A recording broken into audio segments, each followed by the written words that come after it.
Thank you to all who signed in earlier. You are very warmly welcome to today's session. Today's webinar is going to be a continuation of what we discussed last 2 weeks. I would quickly run us through last week's recap. I'll take us through today's program. We would have our welcome by the project's manager, and then we'll take today's discussions. Today's discussions are going to be as interesting as we had last 2 weeks. And so on this note, I would want to take us also through some few housekeeping rules.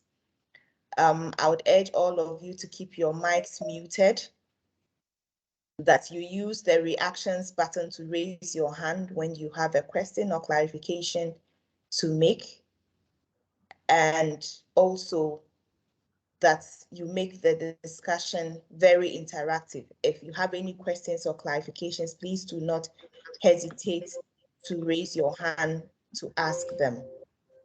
I would also want to prompt that the meeting is being recorded so that we can use it, the information that will be shared even beyond today's discussion. So thank you all once again for joining today's session. And I would want to hand over to Prosper, who would give us the welcome for this morning's program. Thank you.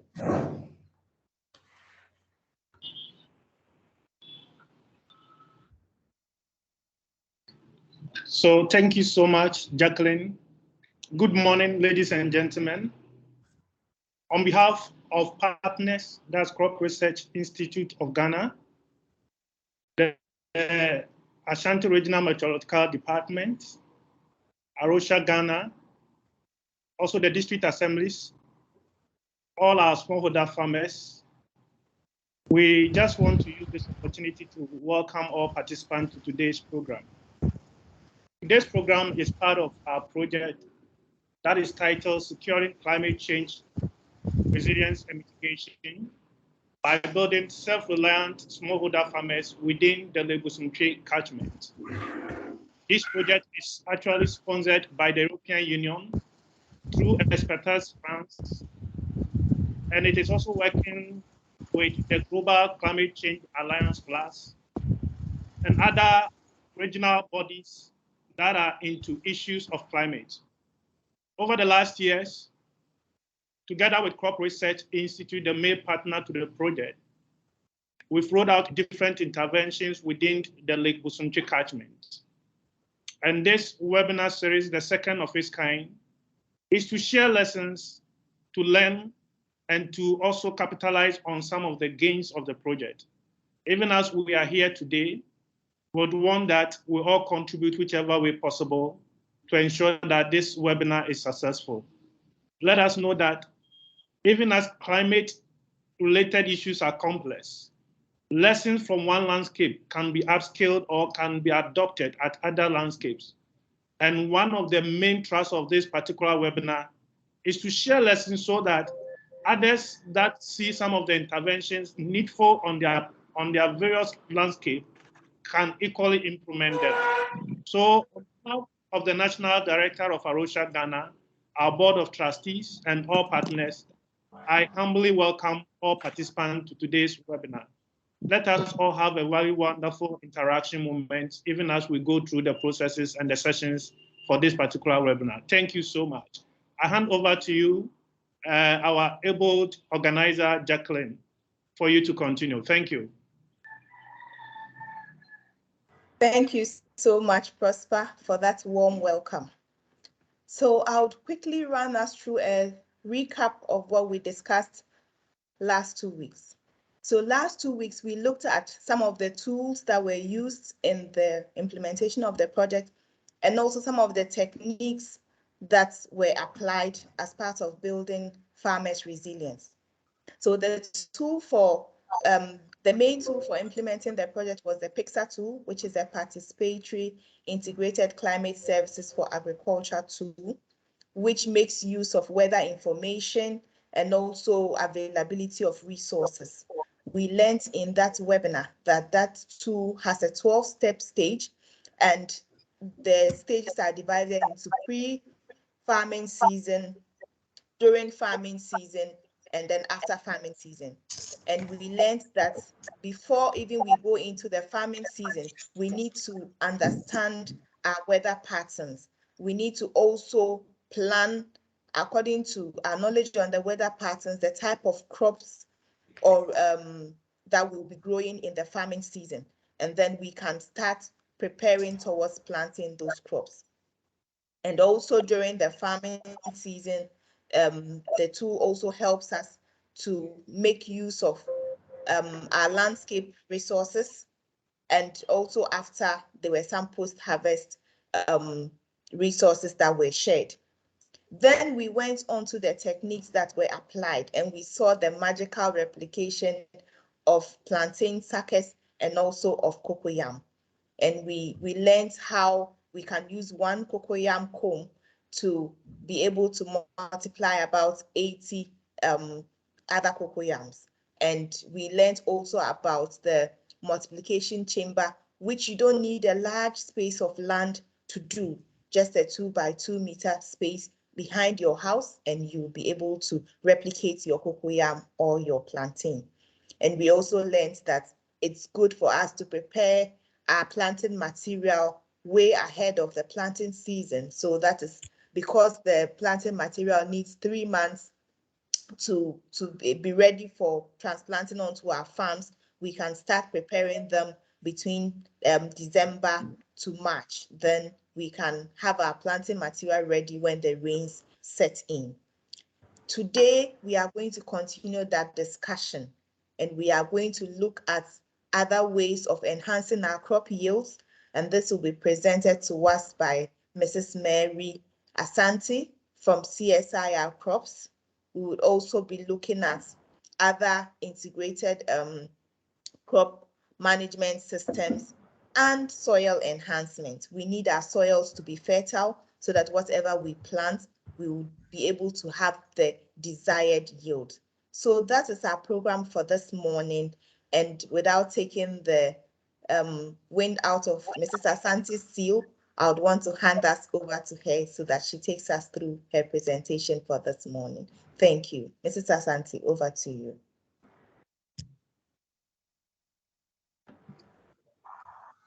Thank you, Jackie. I hope my mic is on. Hello, everyone. Good morning. Yes, please. Your mic is on. And would you want to share your presentation? Yes.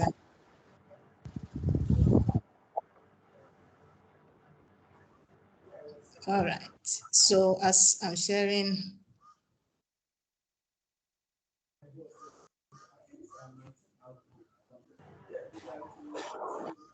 is it on now? Yes, I think it's loading. We can see your screen. So it's okay. So to I'm uploading the PowerPoint now. Yes, it's coming up. Please, can you put it in presentation mode? It is done now. Yes, thank you. Please go ahead. Okay. Yes, I can see it clearly. Okay. Good morning once again to all our listeners, all our participants, all who have supported us to implement this efficient and timely programs to improve the resilience of our farmers, the soil, as well as our crop production. Last time we talked about multiplication, and today I'm talking about how we can improve on our soils and thereby improving on our crop yields, what have been done and what is ongoing as part of the project. Thanks to our Rocha expertise front and everybody for the financial support. This is just a picture of what the climate sometimes do. A whole field of maize now flooded because of unexpected rains. The farmer never expected that these rains will come during the period of the growth. You see the crops are just wilting because of the intensity and the long-standing water of rain on the field. So this is the levels of which we can think about the farmers not getting anything after investing. So what happens during the climate change? What happens in the soil? Today, I would concentrate on two main features. There's high temperature and rainfall. The soil, the most important item on the soil, we got the soil carbon or organic carbon. And when the organic carbon fragments are loose in the soil loses its ability to hold water and also hold temperature, hold soil nutrients, sorry. High temperature will cause the water to evaporate rapidly. And since the soil nutrients are held in the water molecules, the soil nutrient is also lost. Without soil organic carbon, the soil health is at risk. So we need the soil organic carbon as a key indicator for vital soil health. What does the rain do? Sorry, Mr. Asante, can I interrupt you a bit? There's a little screen at the bottom of your presentation. Can you hide it so that your slide? Yes, thank you. Okay. Thank you, Jackie. So as I mentioned, the soil carbon enables the soil to hold water particles, to hold nutrients, to hold all that the plants need. So without the carbon, the soil is unhealthy. And high temperatures, as I've mentioned earlier, have negative impact on carbon sequestration in the soil. Rainfall, sometimes erratic, that's unpredictable. It comes so much that we saw on somebody's field flooding. And soil erosion is a key and a major factor that causes soil loss and soil nutrient loss. The soil nutrients are basically found within the 0 to 15 centimeters depth of the soil. And these soil nutrients are so much important at this level. And this is when there is much rainfall. The soil is penetrated and through erosion, all the surface soil is washed away. When there's also heavy rains, if it is not washed away through erosion, it is reached down beneath the roots of the plants, and therefore the plants cannot use it. So rainfall is also a major climatic factor that affects the loss of soil nutrients. And therefore we have to use several technologies to conserve the soil nutrients. And as I have stated, it begins with appropriate land preparation. If you leave the land bare or you expose the land, break it into fragments, then it becomes so prone to erosion, to leaching, and to runoff. How do we prepare the land so that we can conserve the nutrients and also reduce leaching and reduce soil erosion? I've stated three things: no burning, reduce tillage, and the use of simple mechanical tools like the hoe and the cutlass. Whenever we employ tractors, that's the planters, the big planters, the plow, the harrow on our fields, one, it's helping us to reduce our labor. That's the human labor required. However, it is also breaking up the soil particles and make it more exposed to erosion. So the smallholder farmer using the hoe and the cutlass may be simple, but so much to preserve the soil nutrients, it is a better off option. Then burning. I've talked about heat. Burning is associated with heat, and this does not only kill the rubbish that you have burnt. The farmer, when engages in burn, destroy the soil microorganisms. These worms, these millipedes and centipedes are the ones going to bore through the soil to enable it aerate, to enable the nutrients to be put together by their saliva and all that. So if you burn the biomass or the grasses, you are not adding anything to the soil, and you're also killing the insects that will help the soil improvement. So in all, we have to reduce the clearing and reduce tillage or tilling the land. Whatever. Let me interrupt you again. Yes. Can you lower your camera a bit so that we can see your face whilst you are presenting? At the moment, it's a bit high up. Yes, thank you so much. Am I okay? Yes, please. Yeah, okay. It's better now. Okay. Yes. Yeah, okay. So sorry, okay. Is it better now? Yes, please. It's better now. Thank you. Okay. Now, what are the farming systems that will promote minimal soil disturbance and conserve our soil nutrients? And also maintain the soil cover and enhances biodiversity and increase water and nutrient efficiency for crop production. Then in discussion with the farmers, we saw that they are more interested in plantains, they are more interested in cereals and legumes, particularly maize.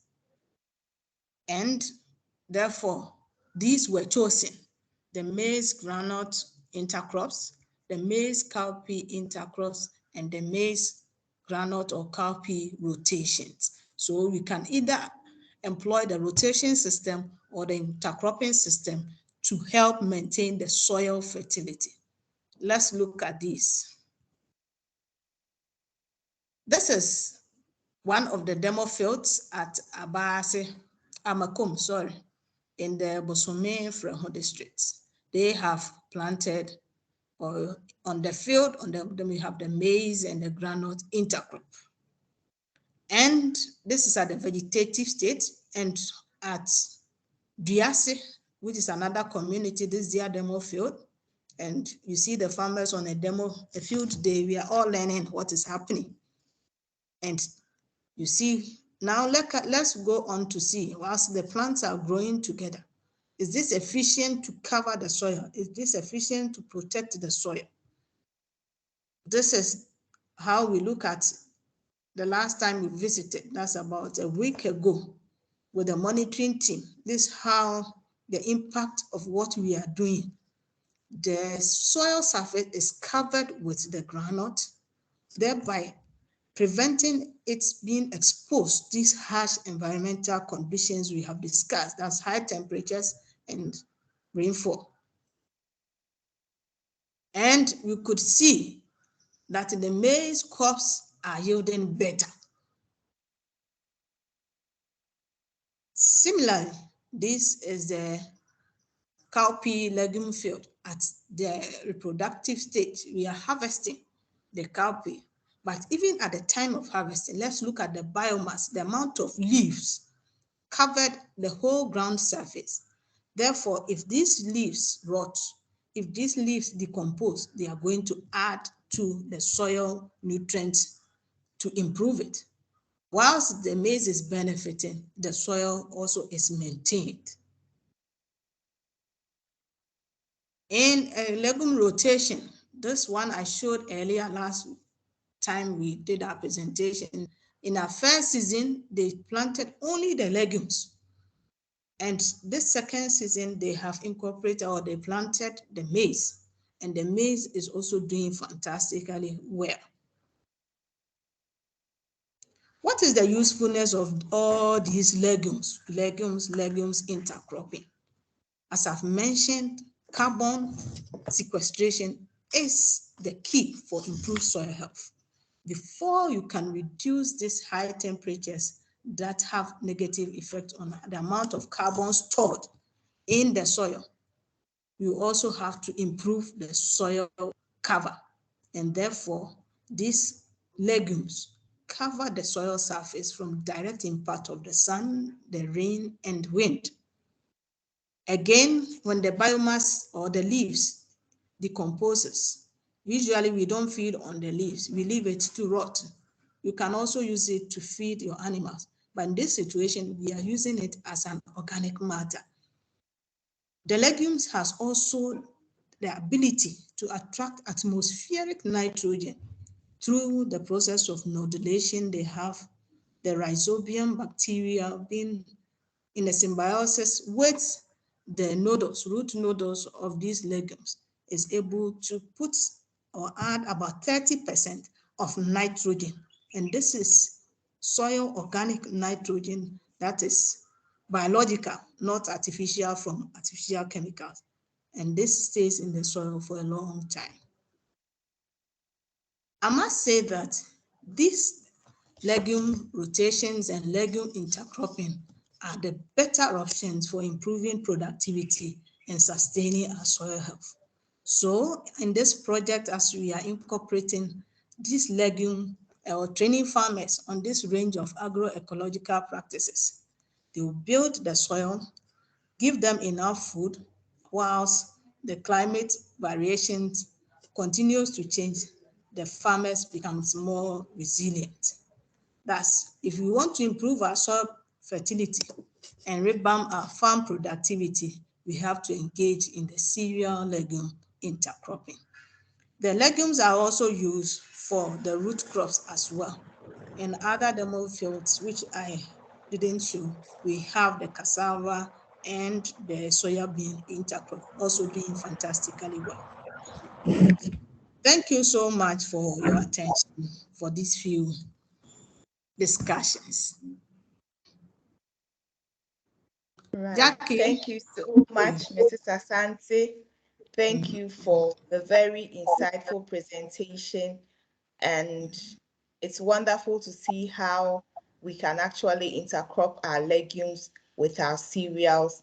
And also, it's good to know that although we are preaching modern agriculture, we need to, as much as possible, reduce the tillage on the land and also promote organic practices rather than burning and heavy mechanization.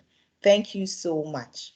Please, welcome. at this juncture, I would like to open the floor for any burning questions or clarifications that anyone needs to make.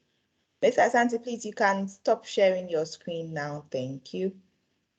And so I'll give 5 minutes for that. And anyone who has any burning question or clarification that needs to be made, I would urge you to use the reactions button to raise your hand so that I can give you the opportunity to speak.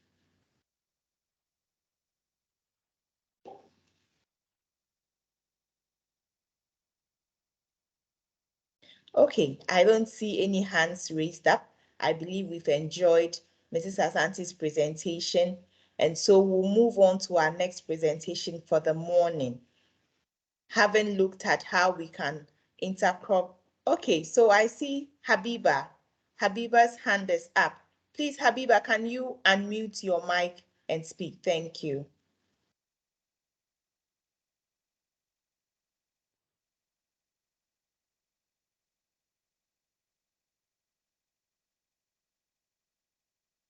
Habiba, please unmute and then speak.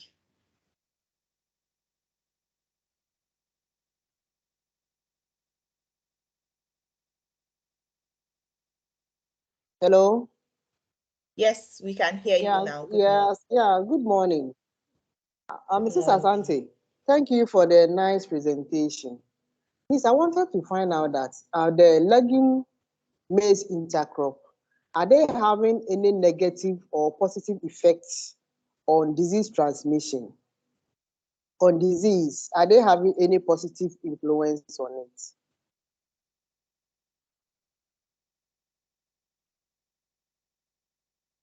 Hello? Yes, Habiba, Please, I believe your question is well Yes, noted. hello. Yes. Okay, thank you. Okay, please, do we have any other question? Any other clarification that needs to be made so that she can pick them together and respond to them before we go on to the next presentation?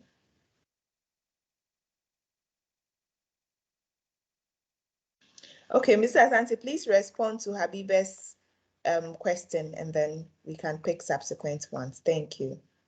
All right. Thank you for that question. It's good. It has positive and negative influence. For disease and pests on the cereals, I must say now, it even helps to control the disease and pests. But because of the nature of the spreading of the snakes can sometimes hide under the cereals. You see the nature, it is spreading all over. So snakes can hide. So farmers should take care when entering such fields and be in the appropriate Wellington boots. And if you take a pest like the fall armyworm, you are able to control using the granite. The granite repels the fall armyworm from the maize field. So even the intercropping the granite helps you to overcome the effect of fall armyworm. Is a good repellent, and it is used in the push and pull technology to repel the fall armyworm. One may also think because of it being cereals, it will also brings diseases like these fungal infections due to the moldiness. But when you do the intercropping at the right spacing, all these are overcome. Thank you. Thank you so much, Ms. Asante, for your feedback. That ties in very nicely with the next presentation that is going to be made.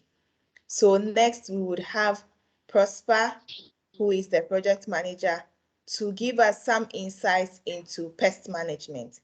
Ms. Asante has just, through her response to Habiba's question, introduced us into that topic, and I think that it's a good one. So Prosper, I'm handing over to you to give us your presentation on pest management. Thank you.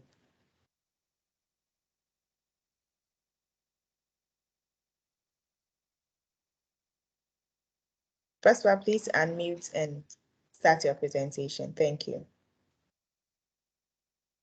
Thank you. Can you hear me, please? Yes, hello, can you hear me, you. Jackie?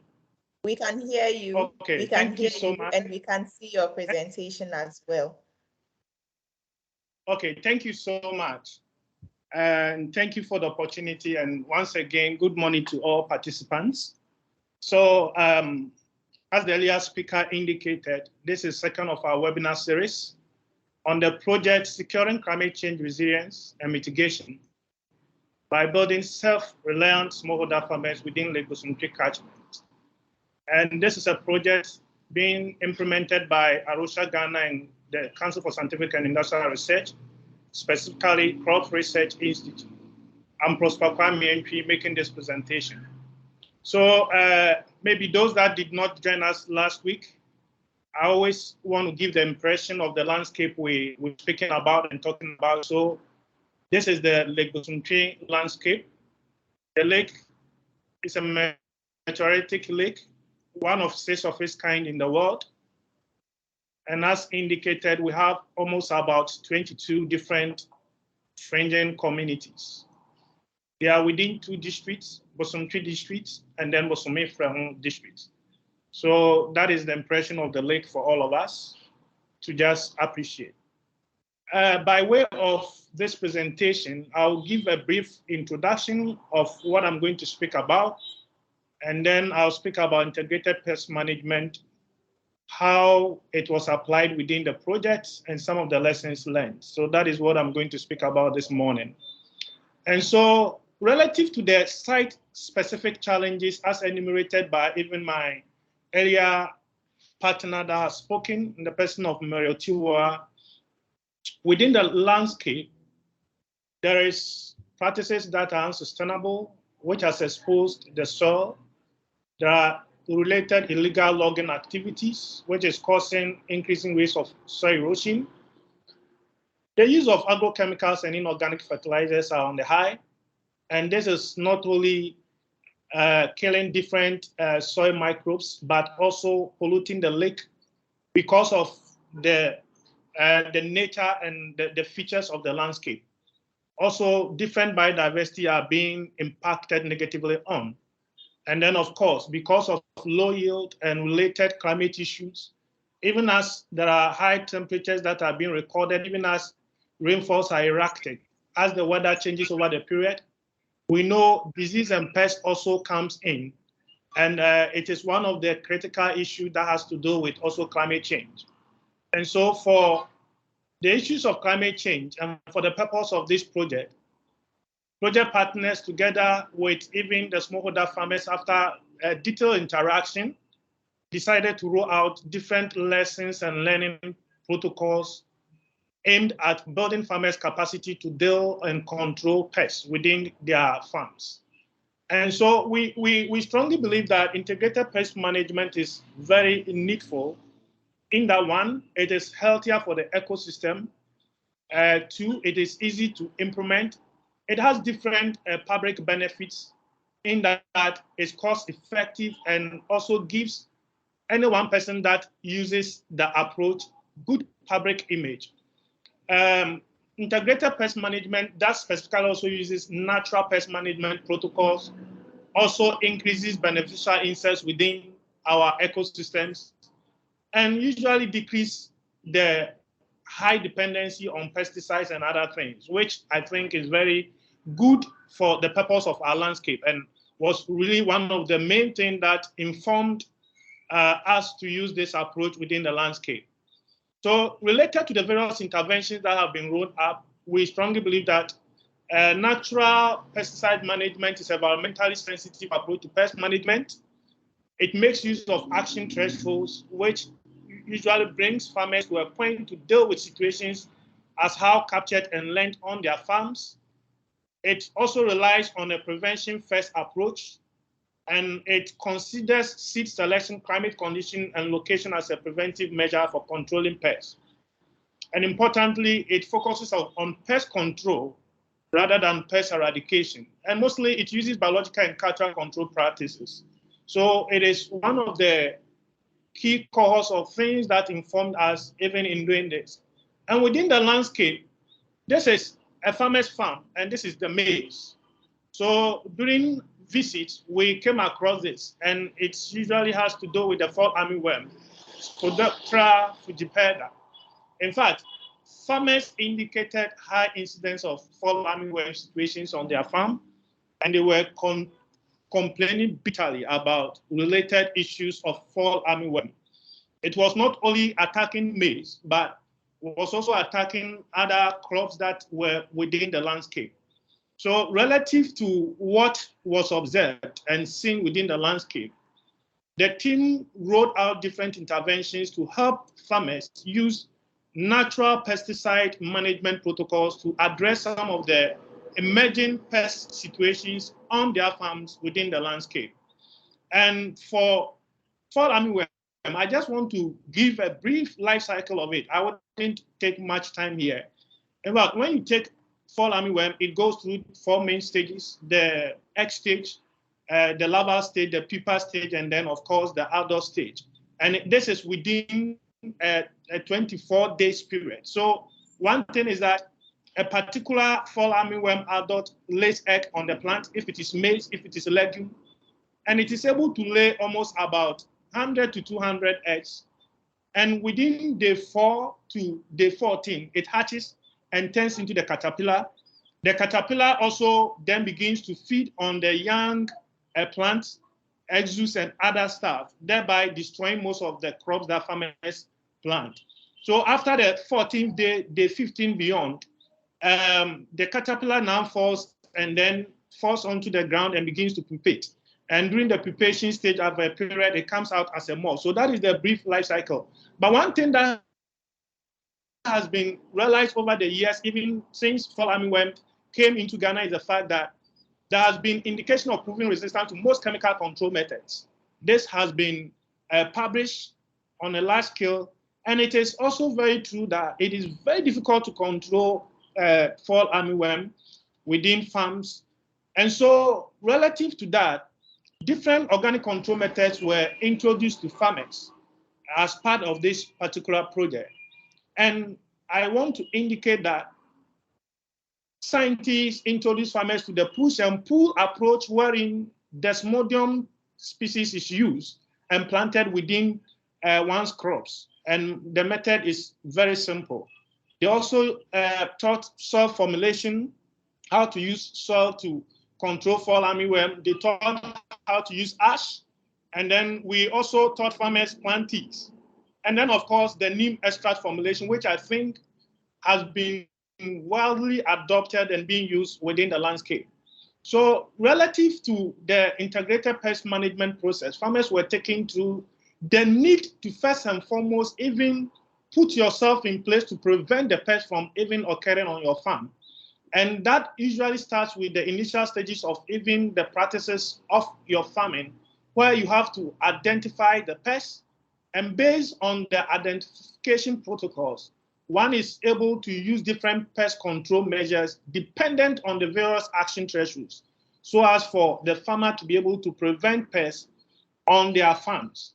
Relative to this, farmers were taught as means of identification that if you have a land holding or a farm, usually you walk about 5 meters from the fringe. And when you walk 5 meters, you walk in a W or an M format. So you walk in a W and M format and locate about 5 key points on the farm.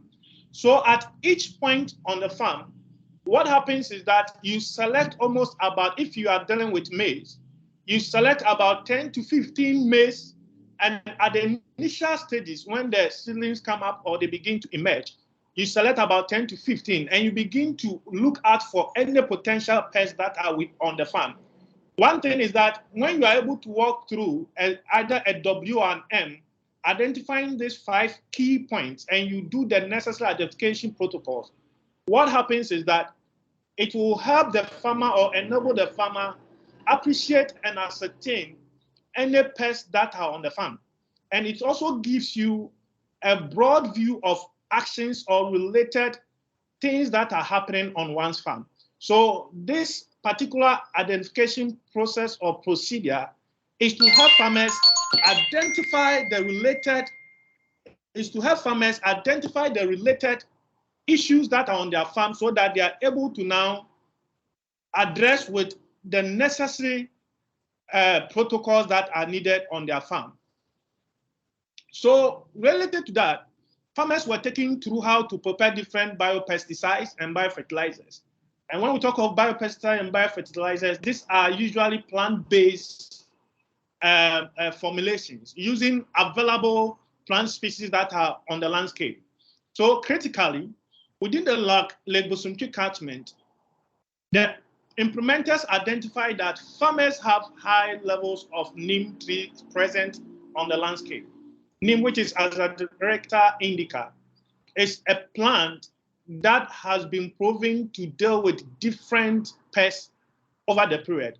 In fact, relative to the ingredients or the various constituents of neem plant, it has high potency of helping control different pests on one's farm. And so usually for the neem tree, you can use either the leaves, you can use the twigs, or you can use the neem fruit itself. And farmers were taught how to formulate using all of the various components of neem tree species. So for neem extract, farmers were actually taken through, one, how to first and foremost collect the seed. Then 2, how to clean and dry seeds. 3, how to shell and winnow the seeds. 4, how to crush the kernels. 5, how to do the sieving. And then 6, how to go through the steaming processes, so as for you to come out with the end product.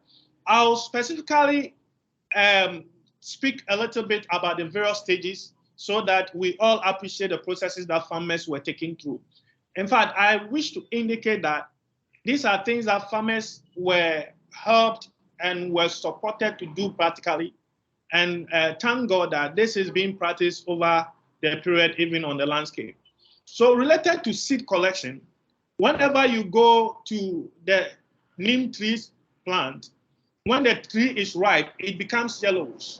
So what the farmer does is that you collect the various seed that is ripe and has fallen on the tree.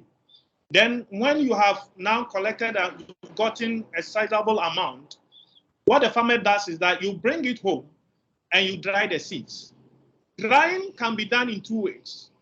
And we have also recommended to farmers that drying under room temperature is usually what has been observed to really help with the potency of the extract. So what happens is you can either dry in open air under the sun, or you can dry under room temperature. And so when the seeds are dried, one thing is that you do sorting, because you identify that some of the seeds may be bad and all that, the sort, and they will be looking brackish and all that. So after you have done the seed cleaning and drying, what happens is that the farmer then goes to what we call shelling. With the shelling, you just get a mortar and a pestle, which they have at home. And so you just put the seed in and you very carefully just begin to pound, but this time not so hard, because you want to get the shell off the kernel itself. So after you have pounded for a period, you pour it into any basin and you winnow. Farmers know winnowing, because those that are involved, our mothers and all that are involved with rice farming and other related, these are things that, in fact, it is a traditional practice. And so it is something that is very simple for them to do. And after the winnowing, you now put back the kernel that one has gotten into the mortar, and this time you really have to crush it into a powder form. So once you have gotten your powder, you can sieve. The idea of sieving is to help you get very fine particles for the formulation process. So you can sieve it, and after sieving, even the very large particulates can also be further crushed and sieved. So you do those processes until you get a very large quantity of the neem powder. Now, once you have gotten the neem powder, if it is just about using the neem powder, so any farmer can either use only the neem powder for application.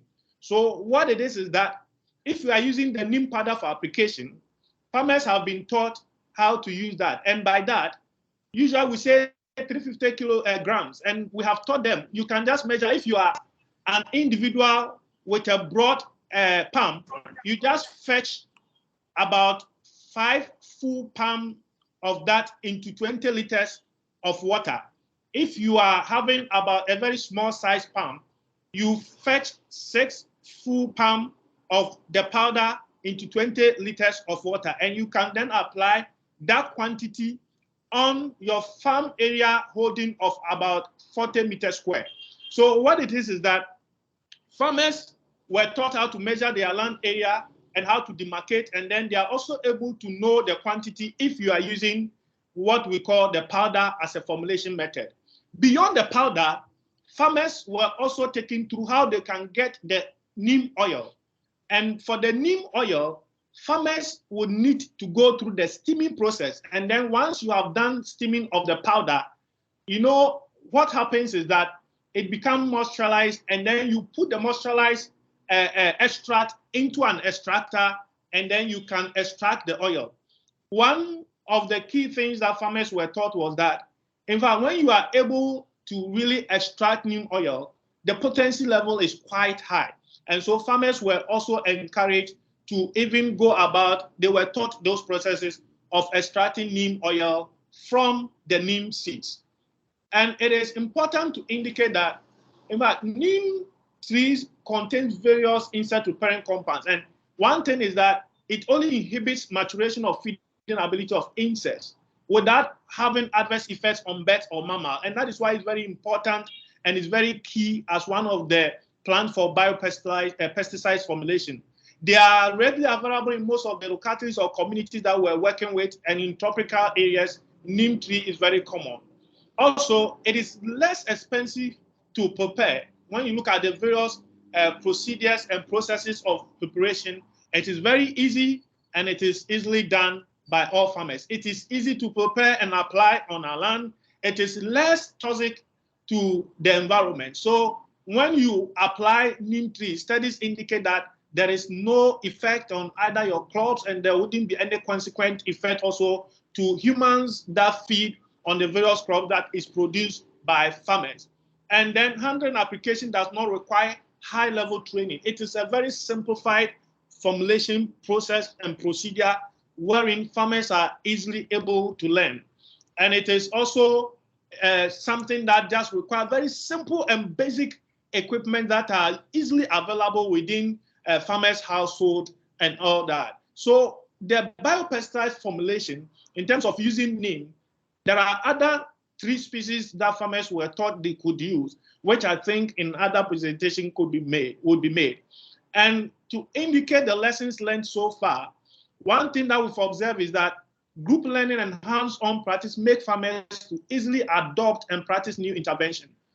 Because the related learning protocols brought farmers on board where they were learning and doing things by hand. We saw that they easily adopted and they can easily formulate the neem extract. And also, we have seen, because with our monitoring, we have seen that farmers are already sharing lessons with other farmers that were not even key actors on the project. As recorded in one of the communities like the TSO, farmers that were trained are now formulating different extracts for their colleague farmers in the communities. And this is so heartwarming for us. When you go to the TSO and other communities now, people that have learned this skill are now sharing, and they have become formulators themselves onto the larger smallholder farmers within the landscape. It is also important that to note that if farmers are supported with various simple equipment to aid them, they are able to adopt different technologies and apply them. So with this project, because we knew what we want to realize, farmers were aided. So like for them to be able to apply, we supported them with the knapsack. So they are using the knapsack in spraying their farms and all that. And so simple basic equipment that can aid them.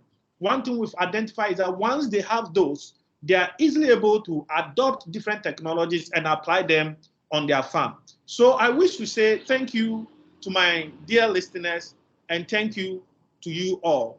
Thank you.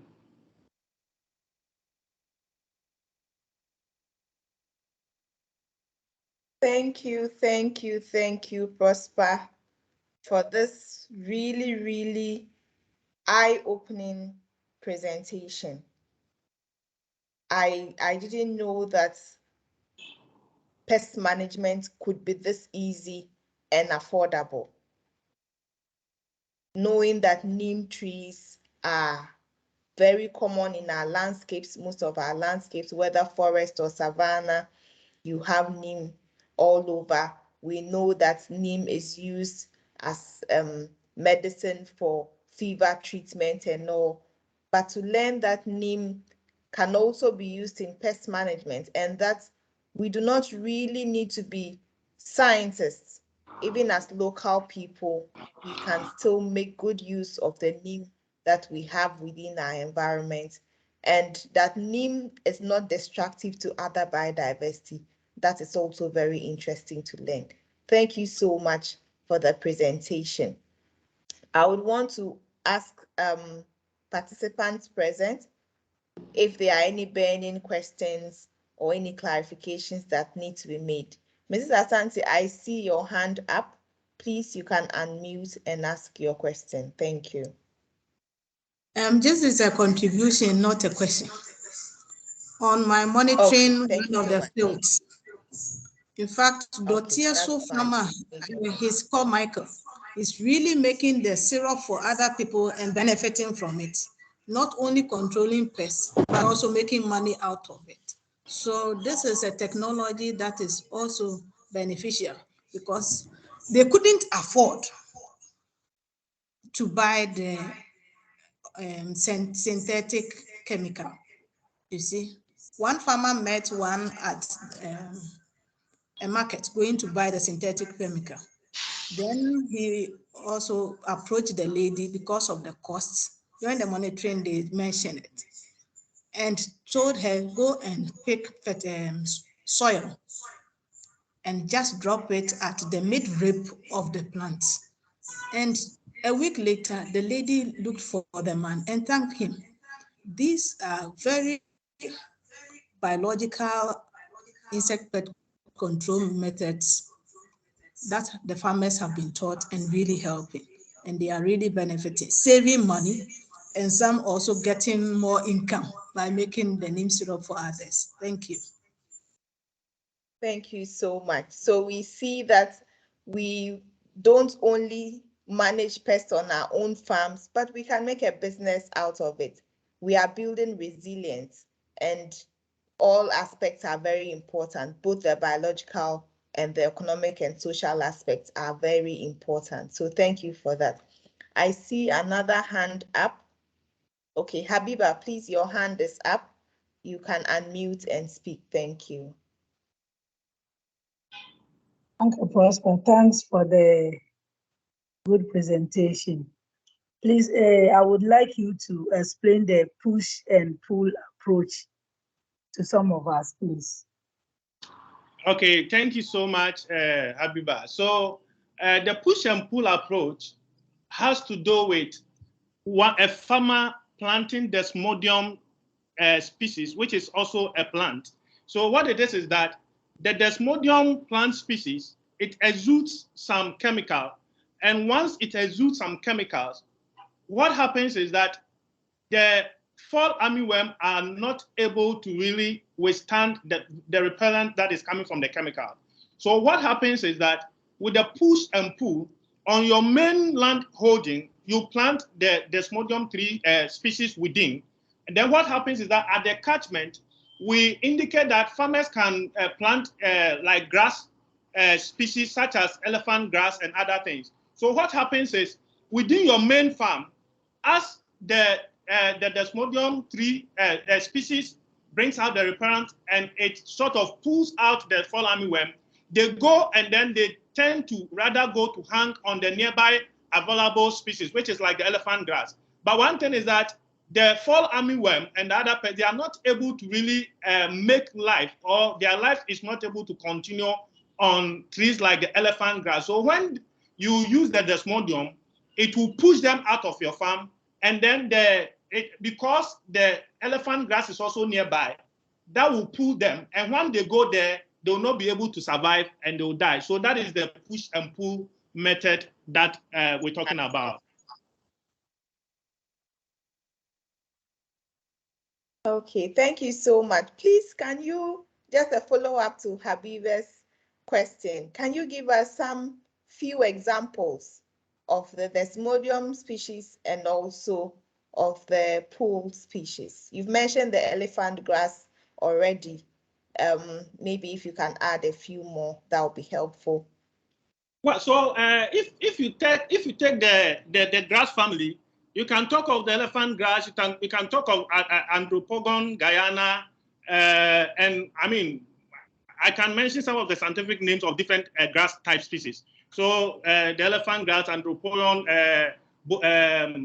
I mean, other species are available that you can use as a pull. But for the push, usually it is the Desmodium tree species that is used, that I know of. Okay, Ms. Asante, please, I see your hand up. Can you add up? Thank you. Yes, I mentioned granite as also a legume. Most of the legumes have that ability to push the insect pests away from the plant. So the legumes, the Desmodium is also a legume, and it's very, very efficient. Granules are also very efficient. I mentioned it in my presentation. Yes, thank you. Sorry, I just want to clarify again. The Desmodium, is it edible? Or it's only the Desmodium, they are used also for livestock. So one thing is that when you also plant it, you can even use it to feed your livestock and other animal species. So it is more of a multiple game and a multiple use approach. So once you plant it within your farm, you can use it in feeding your livestock, and then for those purposes and all that. So it's a double gain. Okay, thank you. Mr. Asante, please, you still want to make a contribution? Your hand is still up. It's okay. That's okay. Yes. Okay. Yes. I have When another clarification. Please go ahead. Yes, he mentioned it. Feeding is not for only man. Our livestock, our ruminants are also part. So, and the soil fertility improvement is key. So as I mentioned, desmodium is a legume and it's key for soil fertility improvement, not only as feeding. Yes. Okay. You mentioned the use of grass in the pull approach, push and pull approach.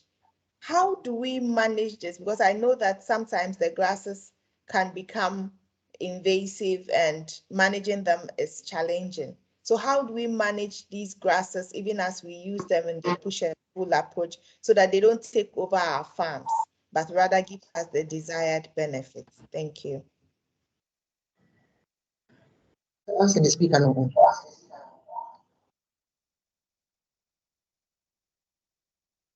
Prosper, are you there? Or Prosper can answer this one. All right. You do, if you, during the use of the species, the grass species, you make 2 rows only just around your field and ensure regular pruning. As you have mentioned, it is invasive. If you leave it unmanaged, it will take over the land. Its activity is just to pull the insect pests away. So you prune to leave a thin 2-row line. Yes, so within a space of 50 centimeters, it can work for you. You don't leave it without managing it. That's it. Okay, thank you so much.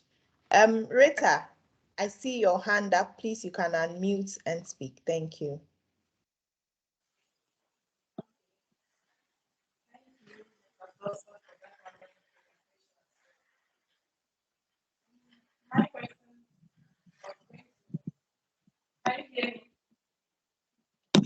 Yes, Rita, Can you hear me? you. Yes, we can hear you. Please make your contribution. Thank you. Okay.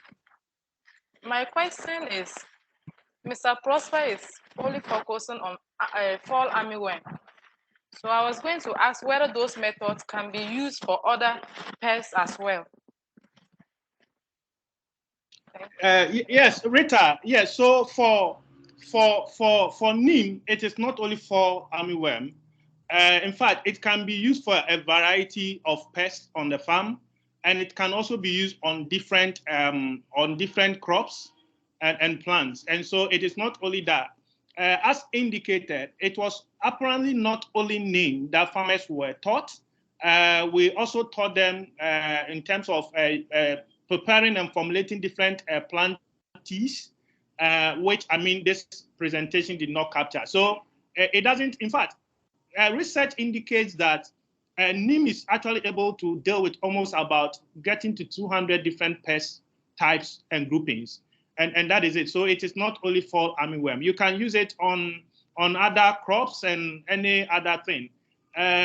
Scientists Mary and their team even taught them how, and the farmers have been practicing, even when it comes to storing grain and other related stuff, you can use neem to store it. And so it has variety. It deals with weevils, it deals with aphids, it deals with different related pests that are on our various landscapes and crops. So not only fall armyworm. I just use that as a critical lesson because it was one of the critical things we observed within the landscape and farmers really complained about. And that is why I use it for the purpose of this presentation. So thank you so much. Okay, thank you so much for the question and the good clarification. Raymond, I see your hand up. Please, you can unmute and speak. Thank you. Okay, thank you very much. Good morning. Good morning. Please, my question is, although the neem is a natural remedy, I wanted to know if it has got a period of time where it's no more or no longer effective when used. has it got kind of like an expiration date or something to it? Thank you. Thank you. I see Dorcas's hand up, so I'll take her question also before we get the response. Dorcas, please unmute and speak. Thank you. Hello, everyone. Thank you very much for this session. It's really, really informative. So I've also been working with farmers in the Upper West region where, maize is mostly grown. So I'm wondering the quantity of neem syrup that could be applied on, let's say, 15 hectares maize farm. So I just want to find out that in as much as we are asking the farmers to depend on these natural resources, are there opportunities for them to also plant? Because if all the farmers, maize farmers who are having challenges with fall armyworm are all going to use neem, it will definitely go extinct. So I think we should also try and let them intercrop it in their farms so that it's easy for them to also use. Thank you. Thank you so much, Dorcas, for that contribution. Now I leave the response of expiry. Okay, yes, so thank you. So like we introduce farmers to the integrated pest management or the natural pest management approach. You see, one of the critical things that any one person that is using this should rather look at the processes. So like we indicated, prevention and using the precautionary principle, wherein so right from the beginning, you start the processes so that you don't even get the pest in the first place. And then also, even as you start your farming process, you see, you don't even need to even see them there. What happens is that once you are going through and doing the observation, identification and all that, you can just spray the neem on the plant as a precautionary principle, so that because the neem with its repellent would not even help the pest come there in the first place.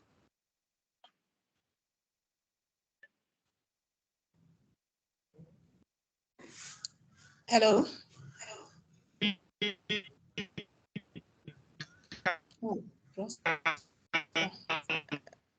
I think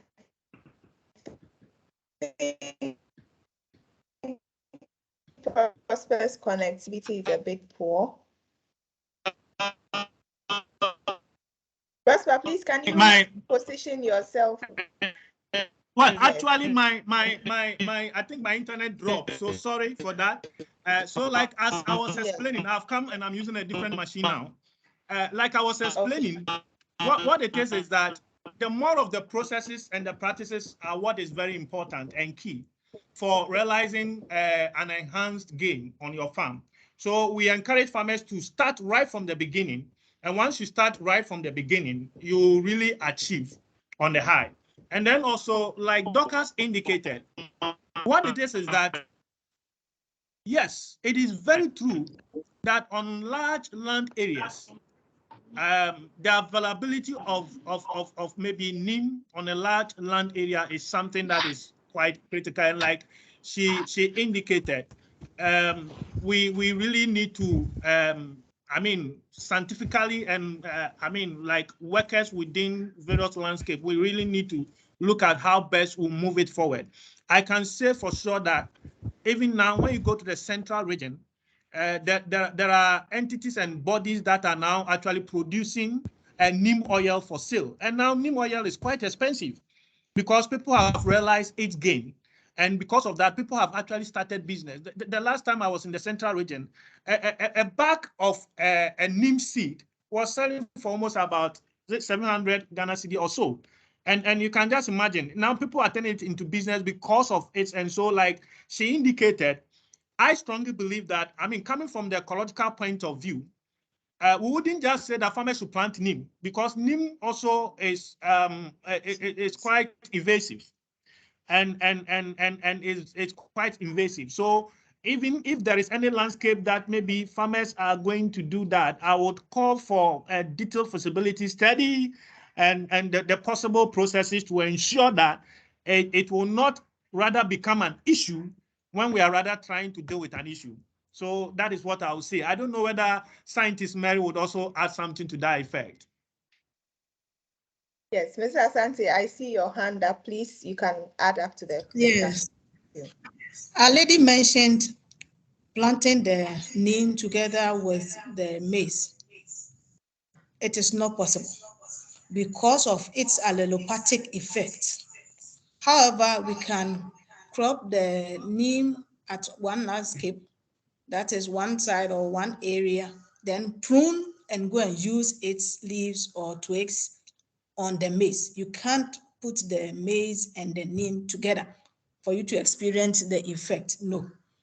Yes, that's my contribution. And it's not the neem alone. We have taught them about using the soil. I have mentioned just putting soil, picking wherever the farmer is planting. He's planting on the soil. So you pick just a soil, just a tip of your handful into the midrib of the plant that has that effect, and the plant recovers. It is the midrib that the 4-armyworm hides, and that is the most devastating insect pest on the maize now. That's why more emphasis is on it. Thank you. Thank you so much. This discussion has really been lively, and I'm grateful to all who have asked questions and also made contribution. I would like to move the discussion forward if there aren't any further burning questions or contributions to be made. And we move on to soil enhancement. Our two speakers have already hinted on it. And if we want to have maximum crop yields, we need to enhance our soils so that when we plant our crops in due time, we would have our harvest bountiful. And so on this note, I would like to request Mr. Benjamin Affo, who is going to take us through his presentation on soil enhancement using the biochar technology. Please, Benjamin, if you are on board, kindly unmute, share your presentation, and speak. Thank you.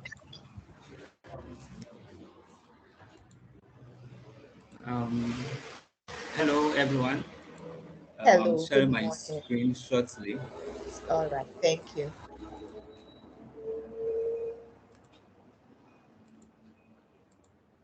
Okay.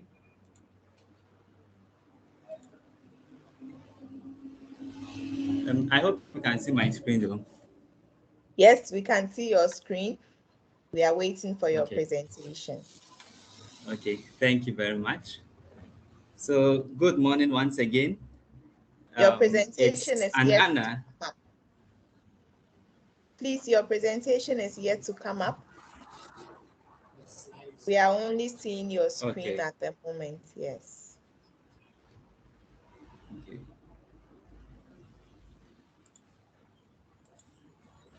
Is it up now? Not yet. Maybe it's still coming up.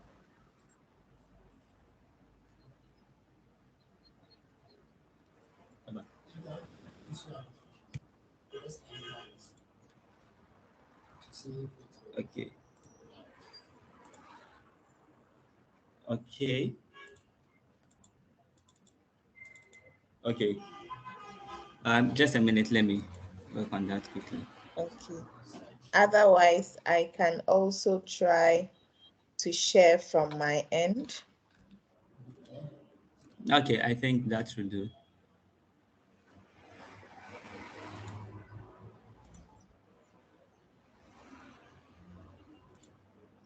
Yeah. Okay. All right. Can everybody see my screen now? Yes. You can see my screen. Okay. So is it coming up? Okay. Is that okay? Yes, it is now. Okay, fine. Please Yeah, let it's me know okay. if you want me to move to the next slide. Okay. Thank you. Good morning, everyone. It's an honor to be here to speak concerning soil enhancement by the use of biochar. And next slide, please. My presentation is going to be about, first of all, about biochar. And I'm also going to speak concerning the preparation of biochar and how biochar is applied on our soils. Okay, so that's my outline. Now, whenever we look around us, we find different things in nature. We find the grasses, we also find our trees, we also find various insects, various animals, and even if you look up, you also find the sun, and man himself is also present within our environment. One key thing about the environment is that everything works together in unity. The environment is such that each and every part of the environment, or each and every aspect, depends on another part. So just as humans also rely on plants, animals rely on plants, and these plants themselves also rely on humans to take care of it. And it is on this premise that we see the use of soil enhancement by means of biochar. So the issue is now is, what then is biochar? Next slide, please. Now, biochar is popularly referred to as black gold, and it is called black gold for a very good reason. The word biochar, from its etymology, you could find out that we have bio, which talks about life, and char, that also talks about charcoal. So we are looking at charcoal of life.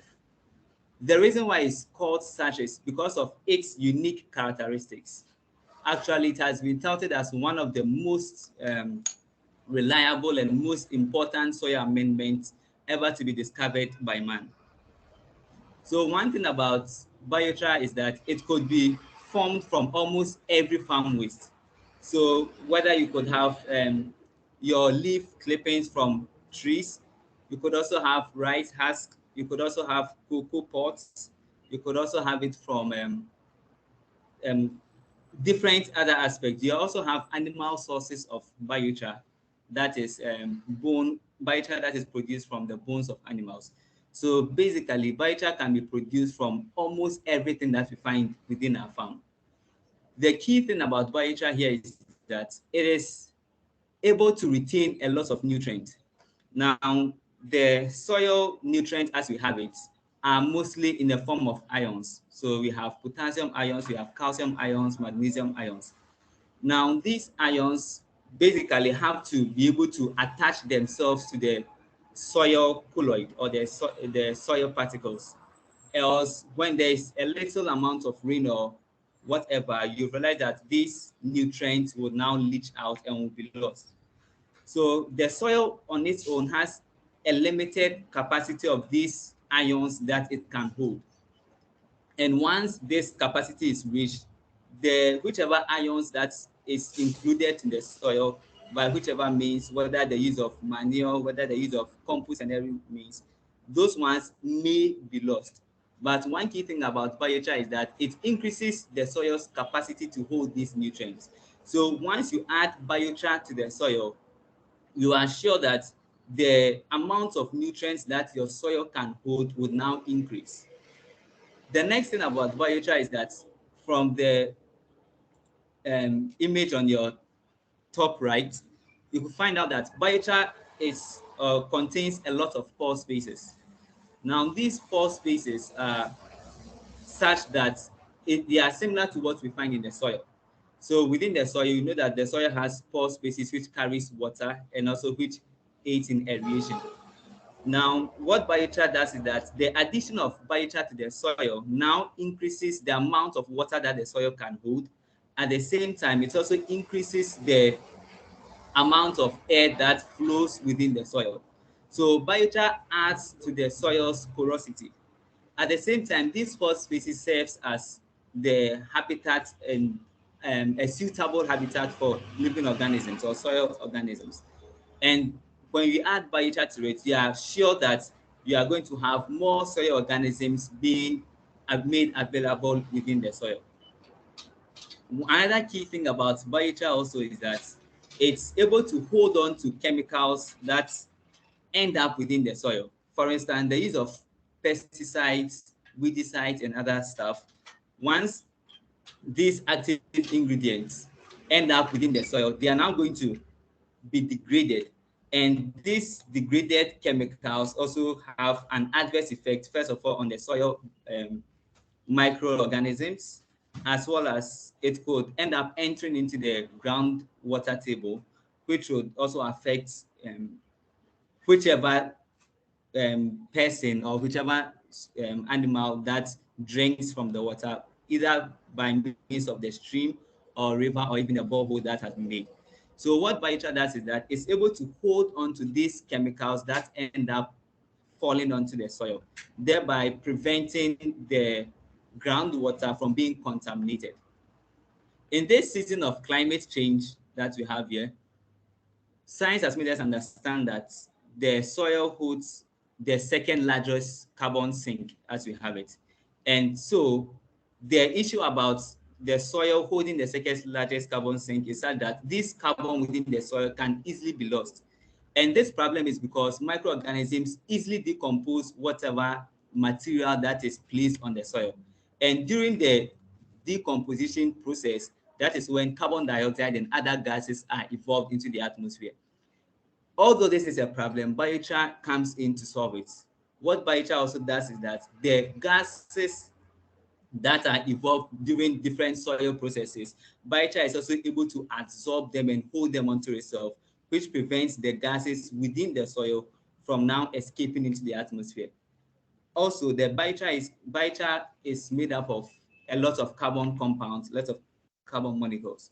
So this carbon that is locked up within the biochar takes a longer time for microorganisms to decompose them. So we are very sure that the material or the organic material which we char is going to remain in the soil for a very long time, which is a form of climate mitigation. So concerning the preparation of biochar, there are four main steps as we see it. First of all, we should know that the feedstock should be sufficiently dried. Now, biochar is mostly prepared by means of pyrolysis. When you speak concerning pyrolysis, we are looking at the thermal breakdown of whichever organic material that we have in an oxygen-limited environment. So what happens is, with the feedstock that we have, whether it is your maize husk or your grasses or whichever coconut husk, whatever organic material that you have, first of all, it should be sufficiently dried before you now place this feedstock into the reactor.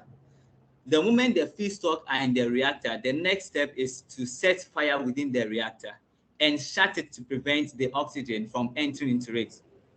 And then the process will be ongoing. The burning will take within 50 to 30 minutes, and that is depending on the type of the feedstock that you add, as well as the quality. Now, the issue with this is different feedstock also have different time it will take for the process to be done. And that is also dependent on the amount of carbon that the material naturally has. So it will take quite some time for different feedstock to be successfully charred. So next slide, please. Okay, so you could see that, first of all, previous one, sorry.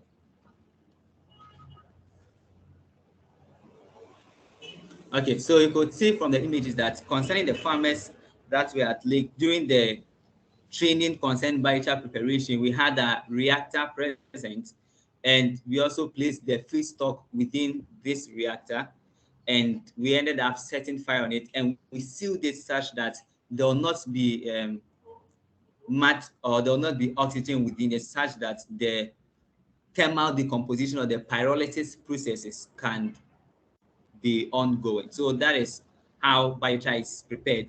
The materials for the preparation of biochar is readily available. One key thing about biochar too is that it's basically the things that are already around us, the materials that are already in the farm, the things that we might have regarded as farm waste is in this sense or in this way being reused in order to reintroduce the nutrients that had been taken out from the soil back into the soil. Next slide, please. So once our biochar is prepared, there are two main ways which it could be applied on the farm. First, we could just apply the biochar as it is, and that one too is going to serve all the various purposes for which it has. The second one is this biochar also can be activated. What we mean by activating the biochar is that once your biochar is done, the next step you could further do is you could add the biochar to your compost. You could also add it to your poultry manure, your cattle manure, or whichever pig manure, whichever organic material that you would have added to the farm. You could now add biochar to it, mix them, and now apply them to the farm. The advantage here is that the nutrients within the organic material which you would have added would now be held onto the biochar, which would now make it remain in the soil for quite a longer period of time. So within the landscape, the farmers that are over there, the mixed farmers, the various farmers that are within the landscape are able to adapt this practice. But one of the precautions to take note of is that the feedstock or the material which you are adding to or which you are using for your biochar should be sufficiently dry. If not dried, you could end up rather burning the material instead of it being charred for you. And during the crushing of the biochar particles, it also needs to be, the person needs to wear a mask to prevent breathing in the particles, else it could lead to some choking and other stuff as well. So next slide, please. So in conclusion, concerning this, there's a saying that to the ignorant mind, everything is a waste. And one of the key things that the farmers within the Lake Bosumtwe area have understood is that even the materials which they once regarded as waste, as farm waste, are able to be used again for soil enhancement. And this serves as a cheaper alternative to the synthetic fertilizers which we have. And secondly, the fact that problems within nature should be solved by nature, for nature, and with nature, in a sense that once we have any problem of soil fertility, the easiest means of addressing it is to use the very nature's problem or the very nature's provision that has been made available for us in order to solve this same issue of soil fertility. So I want to say thank you very much for your attention, and thank you very much for your time. Thank you.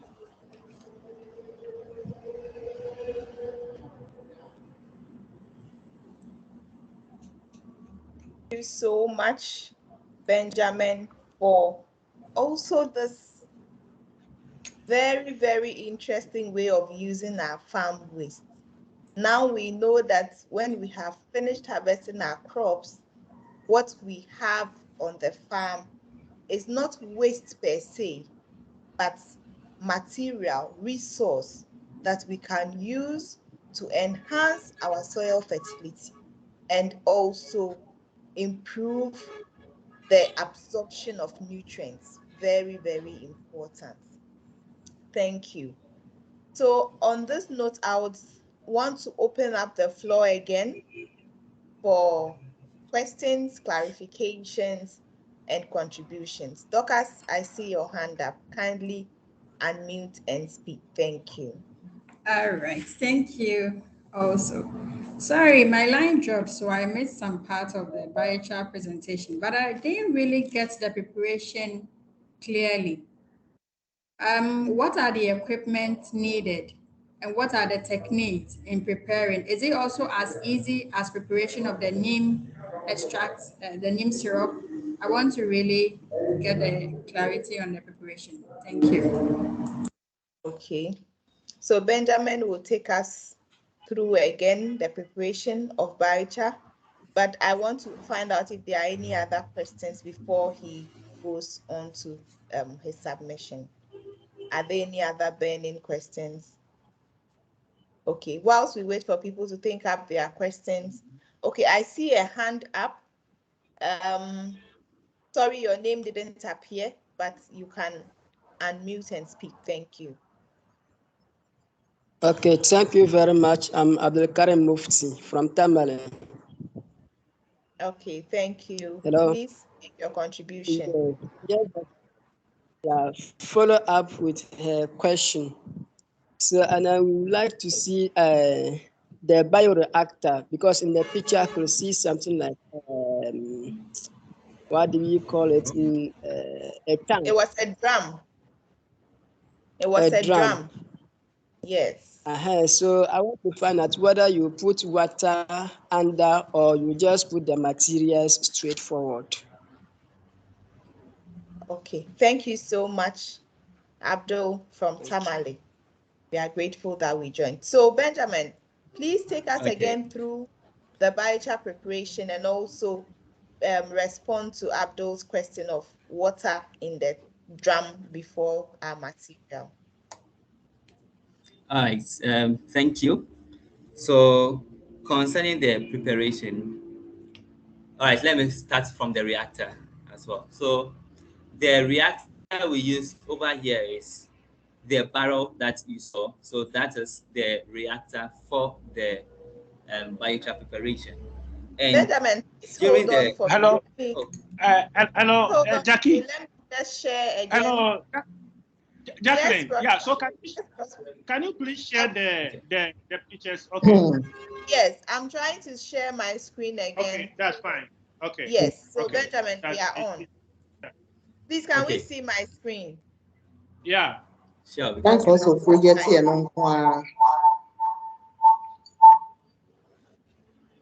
Please, can everybody else mute so that we hear Benjamin? Thank you. Okay. Right, Benjamin, please go ahead. Okay, so the reactor is what we are already seeing on the screen, and to see it fully, you could see it from the. Is moving on the reactor. Yes, exactly. So that is the reactor, and that is what is used for the charring. So we could see that this material is basically something that was done or could easily be done. So we have a barrel, and it is within this barrel that we place a feedstock within it, and the burning takes place. Now, concerning the process, we have the choice of your feedstock. So as I mentioned, the feedstock that you are going to use should be dried. You couldn't use a wet feedstock. Then next, you place it within the reactor. Then you now set fire within it and shut it tight to prevent air from entering. And that is the whole process. It's akin to that of the production of charcoal. Okay, it uses the same or a similar principle in this case. So that's how biochar preparation is. It's quite simple and it doesn't take a lot of time there. Okay. Dorcas, is that clear now? Yes, it is. Thank you. Okay. And please, can you respond to the concern about the water? Because we are using a drum, we have to put water in it before. How does that work? Okay, so sorry, in terms of quantity also, how much can you get out of one barrel in terms of quantity of biochar?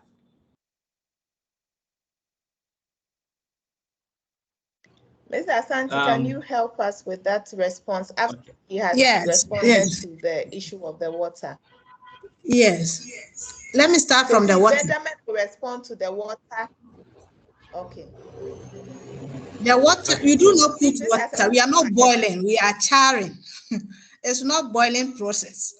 It's only heat that is required to burn that dry organic matter within an enclosed space that will not allow the carbon to escape. Remember, I mentioned that the carbon is the essential nutrient that we need for the soil to bind. So if you allow it to escape, you lose everything, then you get ordinary charcoal. No, that's why the barrel is closed. So it is not a boiling process. We don't need water. All we need is a dry sample, then fire to burn it under an enclosed chamber. Whether it's a barrel or anything, it needs to be covered. Yes. Then on the quantity, at least you get 1/3 of the feedstock after burning. If you fill it with, say, 3 sacks of corn husks, after burning, you get 1 sack of corn husks. Thank you. That is the quantity you can produce. Okay, thank you so much. So we have a 3:1 ratio there. You need an amount of 3 portions of your feedstock, and then you have an output of 1 portion of your feedstock. Thank you so much. Please, I'm going to stop sharing my screen. Are there any other clarifications that need to be made?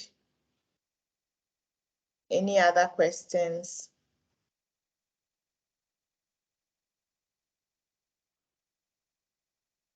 Yes, I see another hand. Cynthia and then Prosper. Cynthia, please unmute and speak, and then we have Prosper.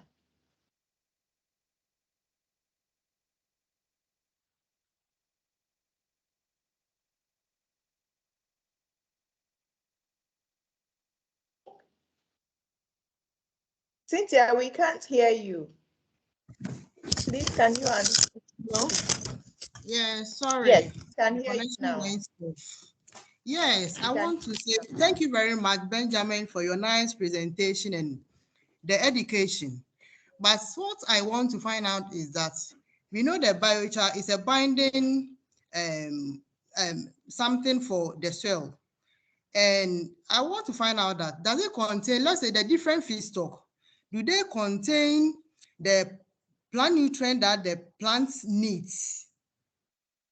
All of them. Let me say if I'm using rice husk, the corn or whatever, do I have to add NPK to my soil, or I have to do soil tests to know the different plant nutrient before I can apply? Thank you. Okay. Please, let's take Prosper's question, and then Benjamin, you can answer for us. Thank you. Prosper. Jackie, I had wanted actually to contribute, but I think what I wanted to say, Scientist Mary actually made that contribution. So what I had also wanted to add was the fact that, you know, here we are being encouraged that dependent on the landscape you find yourself in, will tell the kind of feedstocks that are available to use. And but studies also indicate that some particular feedstocks actually has a high level in terms of the carbon content that is able to be generated to really help with the binding processes, such as the coconut husk, such as the cocoa husk. I mean, I think they are the 2 key leading feedstocks, I mean, from research and all that. But aside that, what I wanted to say, I think Scientist Mary had indicated. Thank you. All right, thank you so much. So I think Prosper's contribution has provided some response to Cynthia's question. Benjamin, do you have something to add to that? Okay, let me just add a bit to it. So now different feedstock, as Sir Prosper mentioned, has different contribution that it would make. And so it depends on what is available for you. And that's how come I spoke concerning the activation of the biochar. It's also another viable option that after you are done with your biochar, you can now add whichever organic amendments over here. The emphasis here is organic amendments because of the landscape that we find ourselves in. So that is the whole idea concerning that. Okay, thank you, Benjamin. I invite Habiba to make her contribution.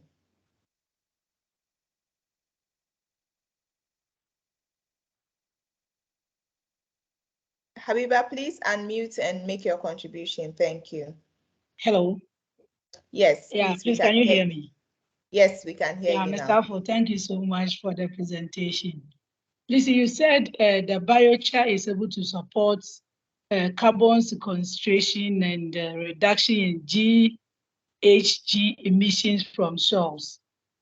Please, I would like to find out from you, what is GHG emissions? Okay. All right, thank you. Is it clear? Yes, please. I get your question. Okay, so concerning GHG, we are talking of greenhouse gas emissions. Okay, and basically from the soil we have three main sources of greenhouse gas, or three main greenhouse gases that are easily emitted from the soils. We have carbon dioxide, and as I already mentioned, the soil is the second largest carbon sink we have in the world. So a slight disturbance to the soil will let all the carbon sink within it come out. Actually, the amount of carbon within the soil is more than the amount of carbon in the atmosphere plus that in the plant biomass. So that tells you the quantity of carbon we have in the soil. And the second greenhouse gas that can easily be emitted is nitrous oxide. And those ones is mostly due to the denitrification processes and all those ones. So we have those processes leading to a high amount of nitrous oxide leaving the system. And one key thing about it is the potential for nitrous oxide to cause the greenhouse effect as we are seeing it is higher than that of even carbon dioxide. So nitrous oxide in the soil has a high potential of even creating the climate change effects as we are seeing currently. Then the third one is methane, which is also one of the major greenhouse gases that we have and being emitted from the soil. And that one takes place in anaerobic soils, or soils that are mostly waterlogged. So we have paddy soils for rice and other stuff. So those ones also emit greenhouse gases. So basically, these gases are responsible for the various global warming that we are seeing currently in this world, and for which reason we are seeing the various climate changes, for which reason we are also having this project for the farmers within the Lake Bosumtwe landscape. I hope it answered your question. Thank you so much, Benjamin. It's really insightful. I didn't know that our soil carries that much carbon, even almost about twice what we have in the atmosphere, in addition to what we have in our plants. Thank you for that exposition. Please, are there any other burning questions or clarifications that we need to make from this presentation? If you have just remembered a question you forgot to ask from the first presentation or the second presentation, please feel free to ask. Thank you.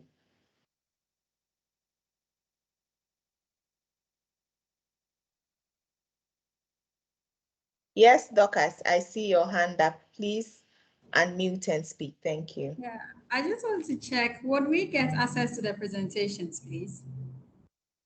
Yes, please, we would share them. All right, thank you.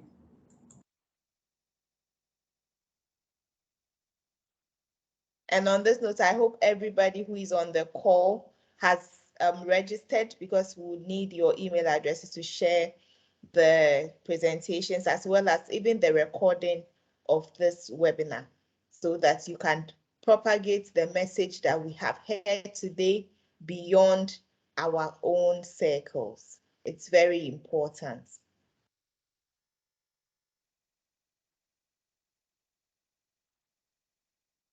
Please, are there any other questions or clarifications?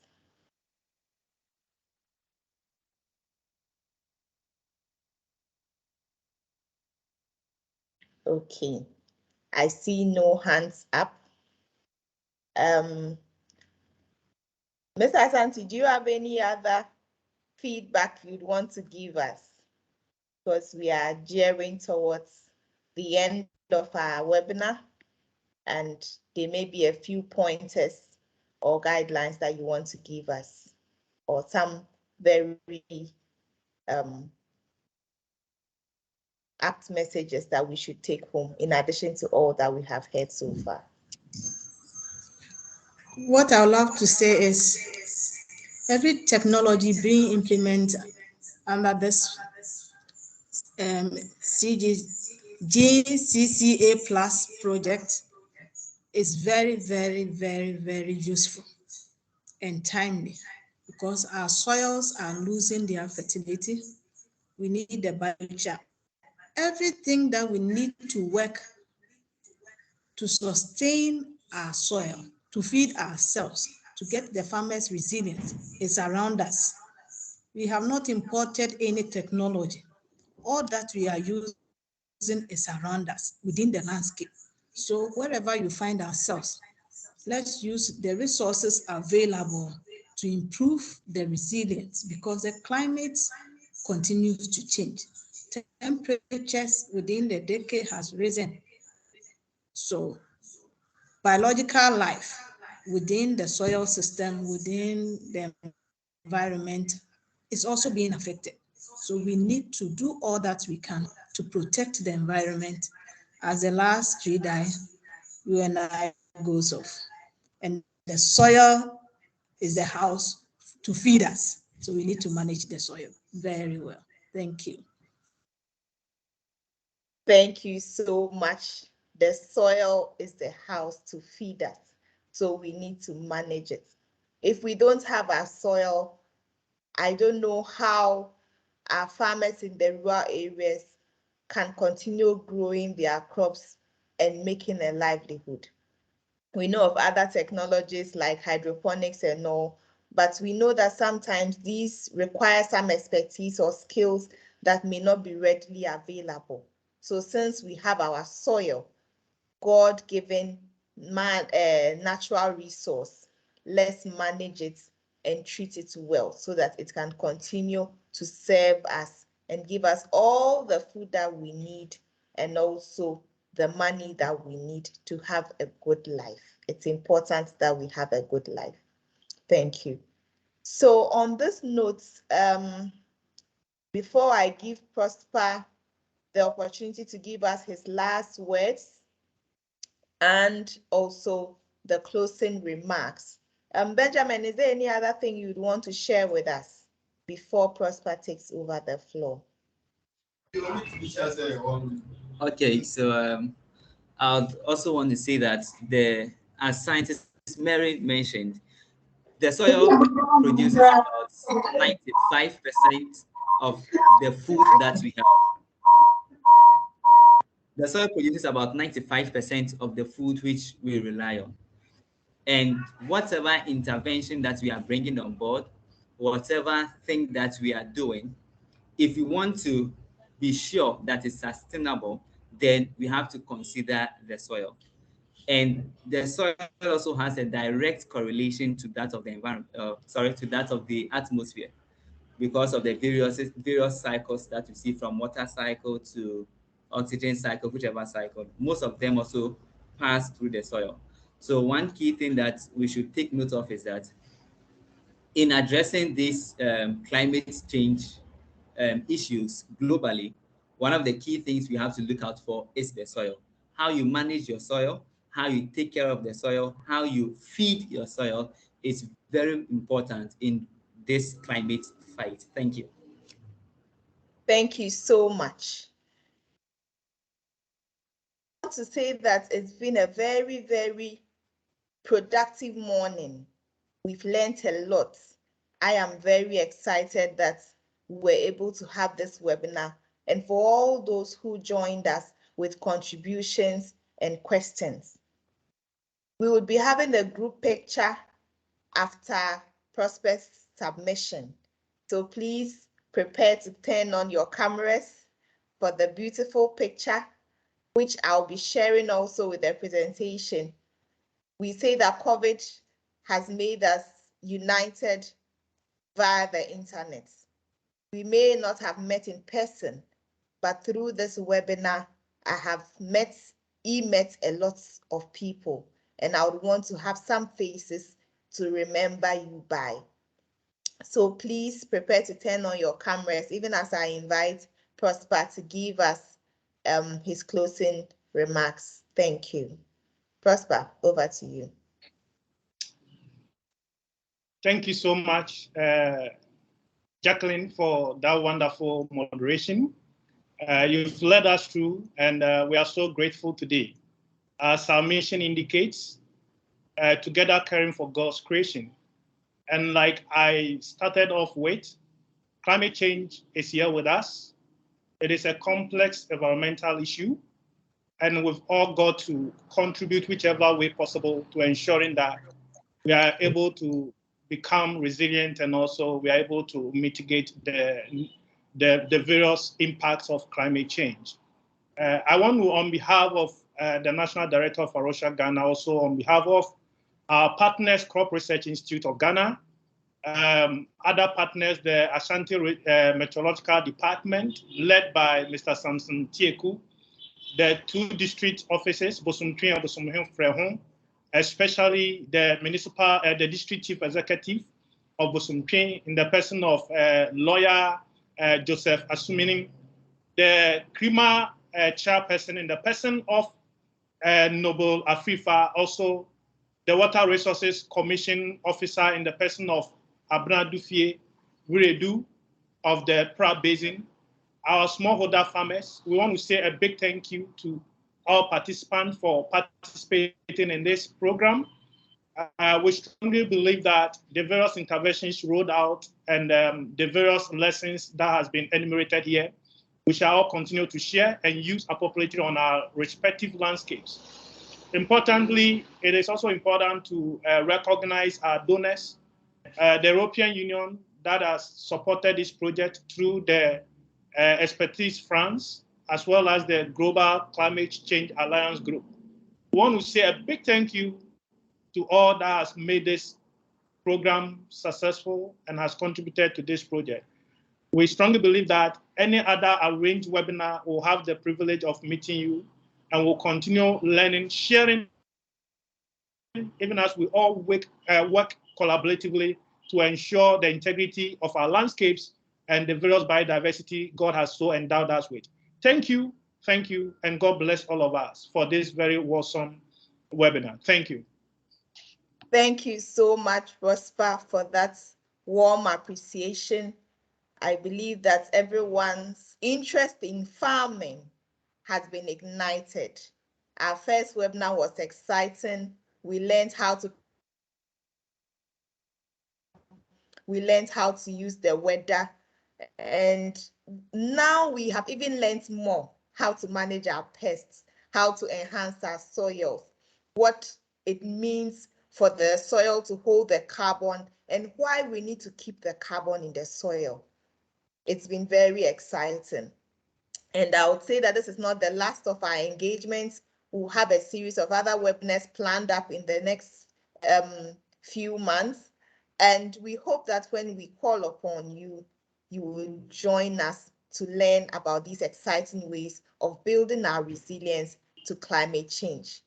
So I invite you all to turn on your videos. All those who haven't turned on your videos, please turn on your videos. Give me your beautiful smiles, and let's take the picture. I see a few videos turned on. I'm waiting for a few more. Please turn on your videos for the picture.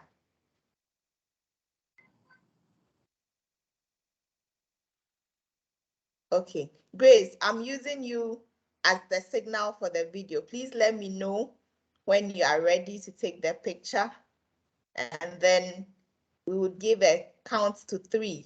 Then everybody can give me their best smile, and then we would have our pictures taken. Jackie, Yes. please, I can't see you on my screen, so you would have to take it at the end.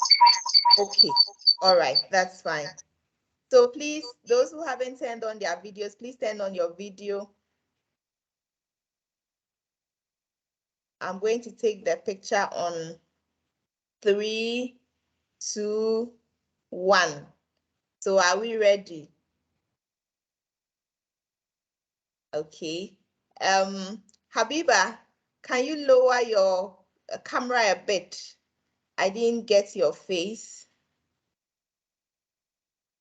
And then I see, Dorcas, your video has gone off. There are a few other videos turned on, but I can't really.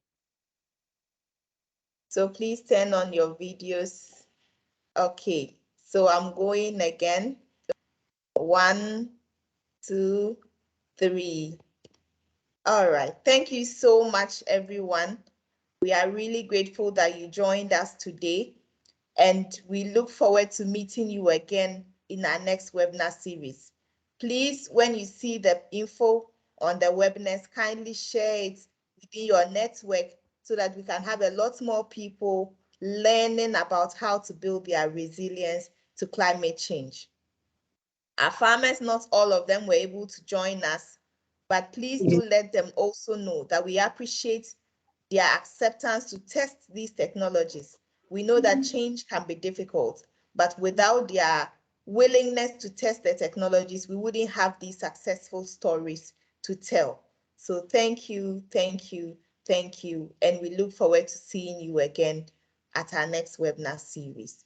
Do have a blessed week and see you again soon. Thank you. Bye.